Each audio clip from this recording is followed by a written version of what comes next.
এক দরবেশ গাছের নিচে বিশ্রাম করছিল। হঠাৎ তার সামনে দিয়ে একটি সাপ খুব দ্রুত চলে গেল।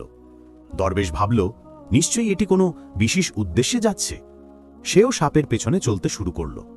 চলতে চলতে সাপটি একটি নদীর তীরে পৌঁছালো এবং সেখানেই থেমে গেল। কিছুক্ষণ পরেই একটি কচ্ছপ এলো।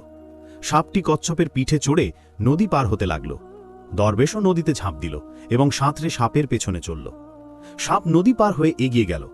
দরবেশও তার পেছনে পেছনে চলতে থাকল। কিছুটা দূরে একজন লোক গভীর ঘুমে ঘুমাচ্ছিল এবং তার কাছেই একটি ভয়ঙ্কর নেকড়ে তার উপর ঝাঁপিয়ে পড়তে যাচ্ছিল।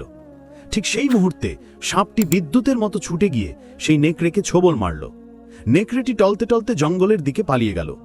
সাপ নিজের উদ্দেশ্য পূরণ করে চুপচাপ চলে গেল। এই দৃশ্য দেখে দরবেশ ঘুমন্ত লোকটিকে জাগিয়ে বলল, ওহে সৎ ব্যক্তি, তুমি কি জানো একটু আগে কি হয়েছে? এরপর সে পুরো ঘটনাটি শোনালো।